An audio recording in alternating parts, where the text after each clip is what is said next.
Hello, students and other viewers. This is a Teta from Morogoro, Tanzania. My name is MNEWA William KIHIMBO.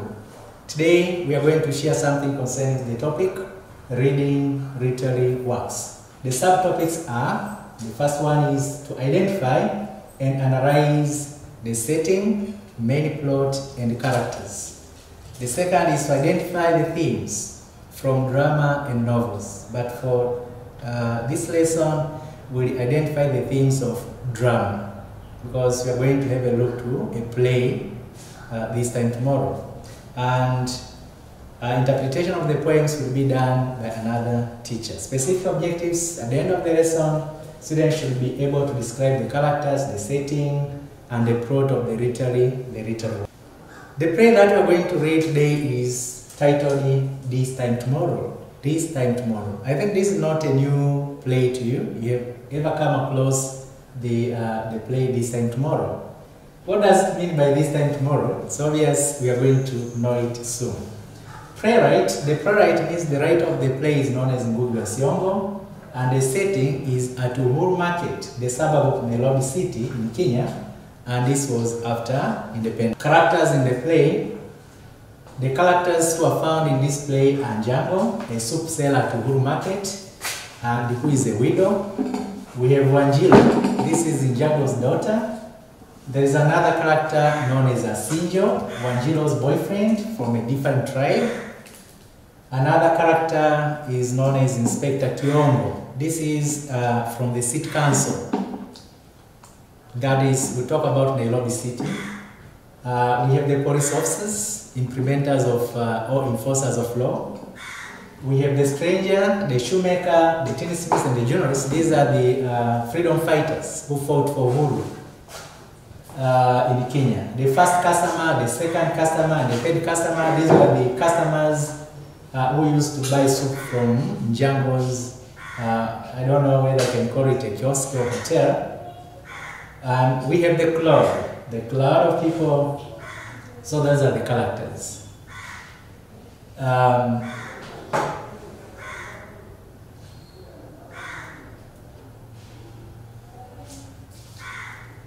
So having gone through that, let us now have a look to the title. The title, This Time Tomorrow. Title is the name given to a literary work. It can be direct or sometimes can be indirect. So the title, This Time Tomorrow, reflects what happened at Uhuru Market, that the houses of people were demolished, but people were not shown the place where they could go and build. And in the play, we can find the main character, Njango, complaining, lamenting that where is she going to be tonight? Where shall I be tonight? Where shall I be this time tomorrow? So the way the title This Time Tomorrow indicates the future. It's not necessary to be the next day. It can be next year, next month, etc., etc. So that is just a concept of this time tomorrow. And it is the direct heading. And this is Nairobi City. When I talk about Nairobi City, this is Nairobi City, the suburbs of Nairobi City, as you can see them.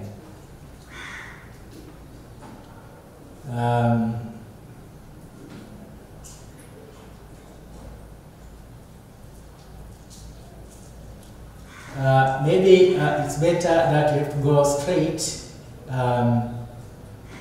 to the characterization, because what I explained at the beginning, I just mentioned some of the characters. Now, characterization, it means the attributes of the characters. The attributes of the characters.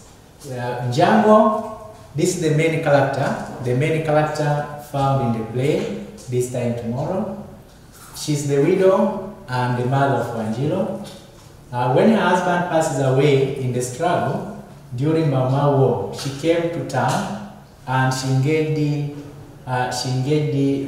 business, pet trading. She came to town, she engaged in a pet trade of selling soup at Uhuru Market. She believes in tribalism. And she's poor and shares the floor with her daughter as a bed. She was the victim of the City Clean campaign.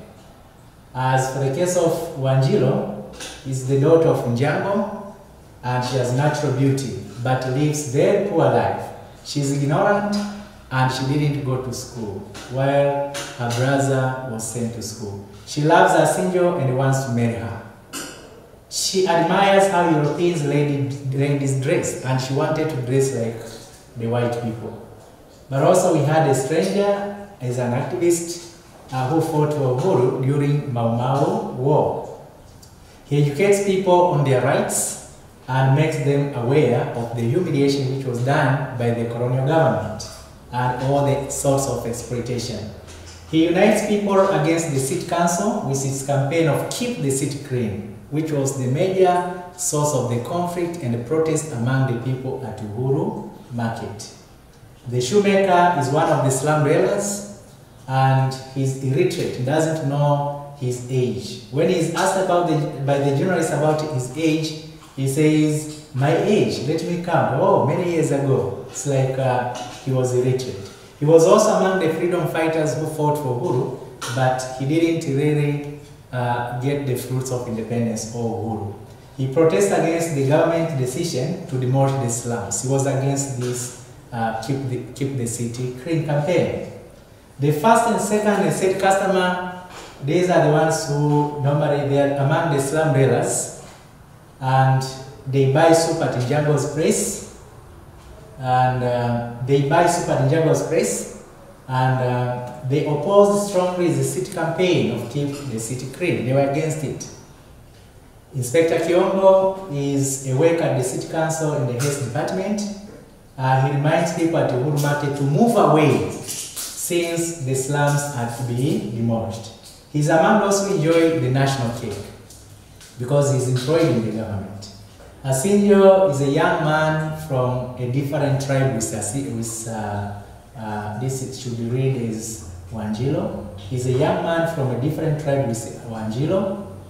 He's chased away and insulted by Njango as he wants to marry Wanjiro. He convinces Wanjiro to go with him and ignore her mother for claim that she is ignorant and old. The 10th Miss, he's a slum dweller who lives a poor life. He is ignorant. He cooked for the white people during the war. He makes and sells water tins, the pangas, and the hose. And the journalist, a report of different events which happened during the demolition of the slums. He takes pictures of different people like the 10th Miss and Inspector KIHIMBO. The police officer is among the civil servants, and he represents the government to make sure that the Keep the City Clean campaign is a success. Now, introduction of the play, This Time Tomorrow, can be as how it is seen here. The playwright portrays several issues which led to protest being the major theme of the play. The major theme of the play, This Time Tomorrow, is protest. That is, from the beginning of the play up to the end, we can see different types of protests happening. People protested because they were not satisfied with what was going on. They protest against their own government, they protest against the city council. There was full protest from the beginning up to the end. And you cannot just protest without having a reason. So one of the things that made people protest at Uhuru Market, it was the colonial impacts. Actually, among the colonial impacts in Kenya, before achievement of independence, because the protest started even before achievement of independence. Before achievement of independence, the Kenyans were under colonial rule. They were governed by the white people, the Europeans. So among the colonial impacts in Kenya, one of the impacts was land alienation. Most of the land was taken by the white settlers, and therefore the people of Kenya had no land to cultivate. So they protested in order to get their land back. But also introduction of new culture, that is Western culture. For example, Western dressing style was opposed by the traditionalists. The traditionalists did not want to adapt the new ways of dressing. They wanted their children to dress in African dressing style or African code of dressing. A good example is Njango, who opposed strongly. Her daughter Wanjiro to dress like the white women or white ladies. Urbanization is one of the things which caused most of the young or the teenagers to dress like white people. And therefore, it was one source of the protest, especially when it comes to the issue of the traditionalists who didn't want changes in the community. They didn't want to entertain the Western ways. The pro-right reveals how the majority struggled for independence by joining the Mau Mau movement, staying in the forest. For example, Njango's husband who passed away during the struggle. The Mau Mau movement mobilized many Kenyans to fight against the colonial government so as to liberate Kenya, hence they gained the land and they lost the freedom which they had before the coming of the white people. So example of the freedom fighters cited in the play are like Dedan Kimathi, one of the famous Mau Mau activists in Kenya, Njango's husband, but also we have the shoemaker and the Tinithinis as well. So the pro-right shows that some of the freedom fighters were arrested and sent to detention camps. One of the famous detention camp was known as Manyani concentration camp. For example, the shoemaker was sent there. If you get sent to Manyani concentration camp, you could regret why your mother brought you on earth. There was suffering and munching of teeth. Life after independence. After independence, the freedom fighters expected that they could now eat the fruits of independence. Only to find those who enjoyed the fruits of independence were not those who fought for Uhuru. Only the minority are the ones who enjoyed the cake of the nation. So the freedom fighters had illusions of being employed, getting back their lost land, but also they expect that they could live in decent houses. The new government that is put in place betrayed people, especially the freedom fighters who lived in miserable life. For example, the stranger, the shoemaker, and the Tinithinis who lived in houses constructed by using rotten tins and cardboards, you see, and they slept on the floor. And the only mattress they could put is only, those cardboards. They could sleep right there. And actually the houses had no quality of being called houses. They are only shunt houses built in the slum. They are slums near Nairobi city. So the national cake was enjoyed by the minority, while the freedom fighters like the shoemaker and others, the stranger, the shoemaker, end life by trial and error. You know, trial and error. You try to do this work. When you fail, you do another work. When you fail, you do another work. Trial and error, which actually was not expected by the freedom fighters that they could live in such kind of life. Demolition of the slums was one aspect that led to protest among people at Uhuru Market. People were not ready for their houses to be demolished. They were not ready. Therefore, despite the protest staged by the slum dwellers at Uhuru Market, the government demolished all the shunt houses, and people reacted vigorously against that act. So the city council used the bulldozer to pull down all the shunt houses which were built near Nairobi city. And one of the reasons why they decided to pull them down is that there are guests or tourists from Europe who wanted to visit Nairobi city. And therefore, the city council didn't find the reason why the shunt houses have to be left there to shame the country when the tourists visited Nairobi city. So they decided to demolish all the slums. And they didn't even take trouble to show these people whose houses were demolished or whose shunt houses were demolished another place where they could go and build. And that prompted the protest from the people at Uhuru Market. Njango laments, they are hailing us like cattle. Where shall I go now tonight? Where shall I be this time tomorrow? You remember? I explained about the title, that the essence of the title, this time tomorrow, comes from here. Where shall I be this time tomorrow? Where shall I go and build? How is my life going to be if my shunt house has been destroyed and I've not been shown a place where I can go and build? Where shall I go tonight? Where shall I be this time tomorrow? But also the other aspect that prompted or caused what you call resistance from people or the riot from people, or protest from people, was the issue of tribalism and ignorance. Tribalism. Especially, tribalism is another aspect depicted in the play. It is caused by conservatism. Those who were very conservative could not be cooked together in the same pot with those who were modern, like Wanjilo and Asinjo. So the traditionalists or the conservative didn't want to entertain changes in their community. As a result, there was a protest from the modern people protesting against the conservative people. That is, modern came protesting against the conservative camp. That is, Wanjilo being on the modern camp, while Njango being on the old generation, or we call it the conservative camp. So those are the that is the introduction party of the play This Time Tomorrow. So those are the aspects which prompted the protest from people. Those are the aspects which prompted the people to react against the city council. Yeah, and people were not really ready to see such things happening. And the only way to express their grievances, the only way to express that they are dissatisfied with what was going on, it was to protest. So the protest in This Time Tomorrow is indicated from the time immemorial. During the time when the colonial masters were in Kenya, people protested against alienation of land. The land was taken, they had no land, and therefore they were not ready to be landless. They were not ready to remain without land and being turned to be squatters in the Europeans' plantations. But later on, after achievement of independence, yet some of the elements, the colonial legacies remained in Kenya, that the land remained in the hands of the minority, while the majority remained landless. But also the promise which were given by the freedom fighters during the Mau Mau movement were not fulfilled.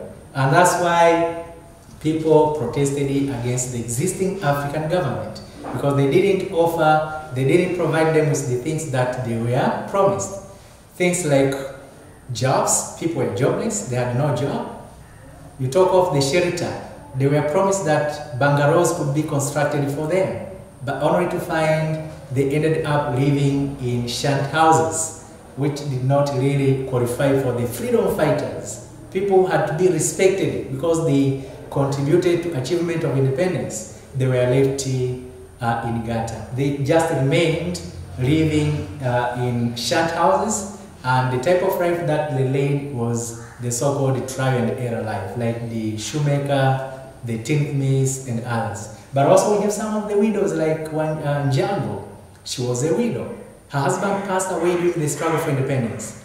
She expected that after achievement of independence, though her husband passed away, at least the freedom fighters could care her. They could at least provide her with something that would make her live with her daughter Wanjilo, at least a house, or giving her different types of support that could help her to live at least good life. But at the end of the day, there's no one who took trouble to help her. So she had to react against this. But also the demolition of the slums. Demolition of the slums contributed a lot to the protest. People were used to live in the shanty houses. They had no other way they could do. They were used to live in the slums. And therefore, by demolishing their slums means it's like sending them out from the slums and making them to be refugees in their own country. So people reacted against it. They were not ready for that. And lastly, we discussed about the modernity and the conservatism. Modernity and the conservatism. These were also some of the things which brought, protest from both camps. That is, those who were the modern were in the modern camp. That is the modernity camp. They reacted or they protested against those who were conservative, those who didn't want to have changes, those who didn't want to adapt to Western culture like Njango and others. So at the end of the day, you can find that the book or the play, This Time Tomorrow, has protests from the beginning up to the end. Either protest within the family or protest at broad level. That is the protest which involved many people. like the slum dwellers at Uhuru Market. So that is the introduction part of the play this time tomorrow. And my dear students, I think you have enjoyed the introduction party and you have the picture of what this time tomorrow is. And I'm sure that you'll be very eager to know what are the themes of the play this time tomorrow. So we'll have the themes discussed in the next session. We are going to discuss the themes, the relevance of the play, but also the message that we can get from the play this time tomorrow. Thank you very much for your attention. I really thank you very much for making a follow-up of the lesson from the beginning up to the end. May I wish you all the best. Thank you very much. Bye.